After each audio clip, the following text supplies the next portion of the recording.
इंसान ज़िंदगी में जब जद्दोजहद करता है, कोशिश करता है, वो बहुत सारे दुनियावी असबाब इख्तियार करता है। जितनी अक्ल अल्लाह ने दी होती है उस अक्ल का भी वो इस्तेमाल करता है।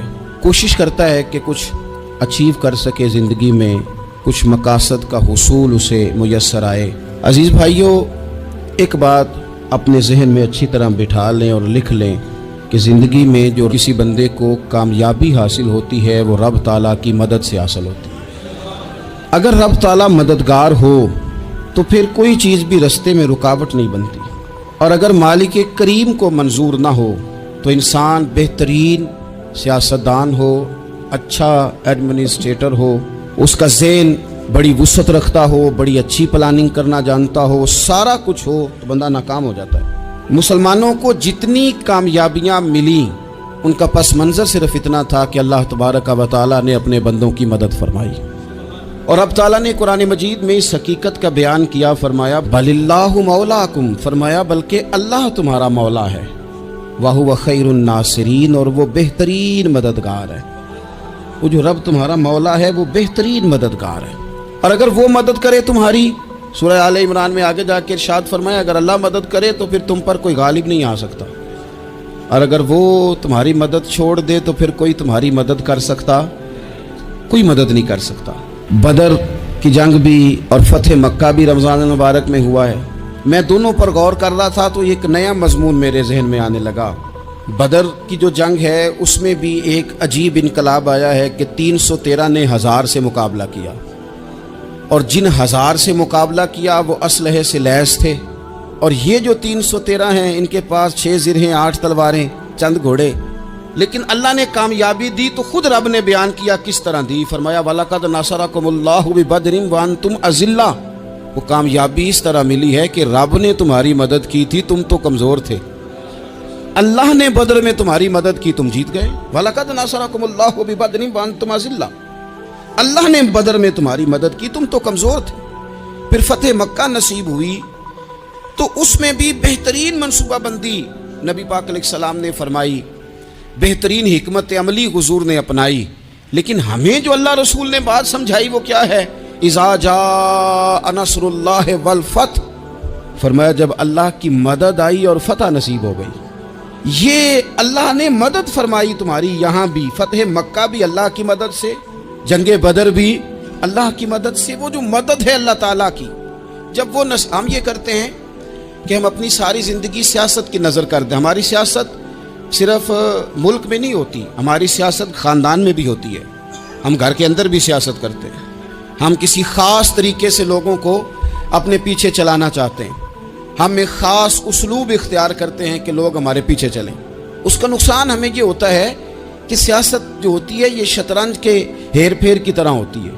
तो इसके राज बड़ी जल्दी खुलने लग जाते हैं, पता चल जाता है कि बंदा मुखलिस नहीं था, सियासत कर रहा था, तरीके सलीके से इसने जोड़ के रखा हुआ था। हम हर जगह सियासत के बलबोते पर चीज़ों को लेकर चलना चाहते हैं, सियासतें नाकाम हो जाती हैं, सियाने सियाने लोग फेल हो जाते हैं। बचता सिर्फ वही है जिसके पीछे रब ताला की मदद शामिल हाल होती है। अपनी ज़िंदगी के अंदर हम जो कुछ भी कर रहे हैं, जिस शोबे से भी हमारा ताल्लुक है, आज हमने इस बात पे गौर करना है कि पहले तो ये गौर कर लें कि जो काम हम कर रहे हैं क्या वो काम ऐसा है कि उसमें अल्लाह की मदद हमें मिलेगी।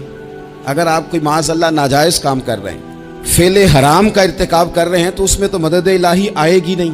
पहले तो ये देखें जो कर रहे हैं वो काम मदद इलाही वाला है, और अगर अल्लाह ताला की मदद वाला वो काम है फिर उस पर गौर करें कि क्या हमने मालिक से मदद का सवाल किया है, हमें मदद मुयस्सर आ रही है।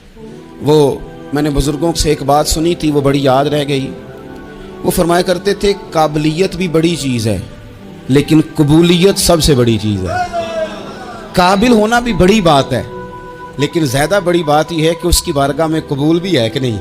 अपनी ज़िंदगी में अल्लाह की मदद की तरफ बढ़ें, मालिक की मदद का हुसूल इख्तियार करने की कोशिश करें, अल्लाह के साथ अपने आप को जोड़ें। अगर अल्लाह की मदद नसीब हो, ये जो हम जितना डरते रहते हैं, सहमे रहते हैं, परेशान रहते हैं कोई क्या कर देगा, हमारे यहाँ ना हर शोबे में माज़अल्लाह एक माफिया है, इल्ला माशाअल्लाह। वो माफिया कहता है मेरे साथ मिलोगे तो मैं चलने दूंगा, वरना मैं नहीं चलने दूंगा। मार्केट में आ ही नहीं सकता फलाना बंदा, क्योंकि यहाँ हमारा कब्जा है। और मेरे भाई پھر بہت سارے لوگ جن کی نیتیں اور ارادے بڑے اچھے ہوتے ہیں شروع میں، وہ بھی اس مافیا کا شکار ہو جاتے ہیں اور ان کے رنگ میں رنگ جاتے ہیں۔ یاد رکھنا، کسی شخص کی بلیک میلنگ کا کبھی شکار نہ ہونا، کبھی کسی کی میٹھی اور مسجع مکفہ باتوں کا شکار نہ ہونا۔ کوئی کیا کر سکتا ہے اگر اللہ مددگار ہو تو؟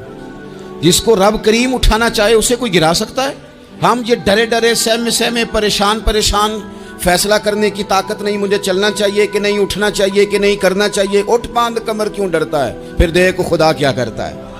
حضرت عبداللہ ابن عباس فرماتے ہیں میرے نبی پاک علیہ السلام نے میری تربیت فرمائی، حضور نے میری تربیت فرمائی، اور محبوب پاک علیہ السلام نے فرمایا عبداللہ یاد رکھنا، یہ نوجوان دوست میری بات لکھ لیں، پریشان لوگ میری بات لکھ لیں، جن کے پاس قوت فیصلہ نہیں وہ اس بات کو لکھ لیں۔ حضرت عبداللہ ابن عباس فرماتے ہیں میرے نبی پاک علیہ السلام نے مجھ سے فرمایا تھا عبداللہ سن، اگر ساری دنیا مل کے تیرا کوئی نفع کرنا چاہے کر نہیں سکتی جب تک میرے رب کی رضا نہ ہو، اور فرمایا ساری دنیا مل کے تیرا کچھ بگاڑنا چاہے تو عبداللہ بگاڑ نہیں سکتی جب تک رب کریم کی حکمت کا تقاضا نہ ہو۔ لوگوں سے ڈرنا، لوگوں کی طرف دیکھنا، ماحول دیکھ کے اپنے راہ کا تعین کرنا، ہر بندے کے خیالات کے مطابق ڈھلنے کی کوشش کرنا، فلانا نہ ناراض ہو جائے، فلانا نہ ناراض ہو جائے، وہ جس نے ہونا ہو جائے، بس رب رسول ناراض نہ ہو۔ اپنی زندگی میں اپنے مالک کو مولا جان کے، بل اللہ مولاکم، اللہ تمہارا مولا ہے، وَهُوَ خَيْرُ النَّاصِرِينَ، وہ بہترین مددگار ہے۔ توجہ جب بھی کریں رب کی جانب کریں، اپنے دل کا قبلہ درست رکھیں، سوچوں کے زاویے سیدھے رکھیں۔ میرے بھائی،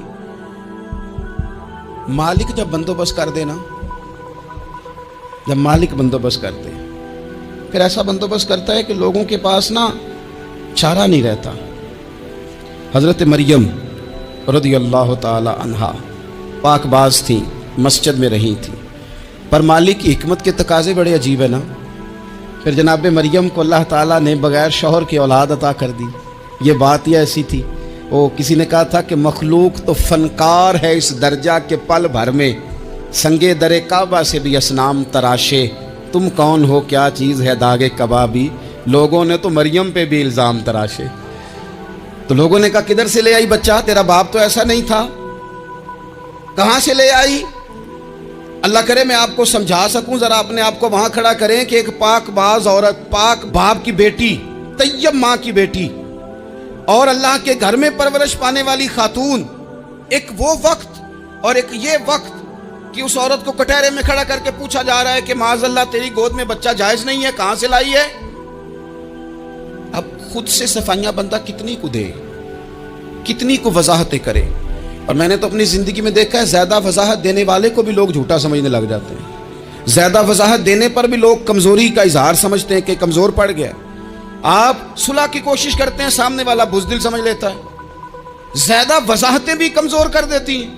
اب حضرت مریم کو کٹہرے میں کھڑا کر کے کہا بچہ کس کا ہے؟ تو پھر خدا بندوبست جب کرے، اللہ جب مددگار ہو، تو پھر حضرت مریم کی گواہی درختوں سے نہیں دلوائی، اس نے پتوں سے نہیں دلوائی، پھر فرشتے نہیں بھیجے۔ حضرت مریم کہنے لگی مجھ سے نہ پوچھو، وہ جو پنگوڑے میں ہے اسی سے پوچھ لو، ان سے پوچھو نا، وہ کون ہے پوچھ لو، ان سے کر لو سوال۔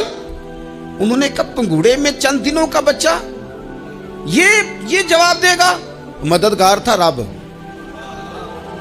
ان کی برات کا اعلان کرنا تھا مالک نے، اور جب مالک اعلان کر دے، جب مالک تیری صفائی دینا چاہے، جب مالک تجھے دنیا کے سامنے نکھارنا چاہے، تو پنگوڑے میں لیٹے حضرت عیسیٰ بول کے کہنے لگے انی عبداللہ آتانی الکتاب، فرمایا میں اللہ کا بندہ ہوں، رب نے مجھے کتاب عطا کر کے نبی بنا کے دنیا میں بھیجا ہے، میں اللہ کا بندہ ہوں، کتاب لے کے آیا ہوں، نبی بن کے آیا ہوں۔ پھر پنگوڑے سے اعلان ہو گیا، پھر بچہ بول پڑا۔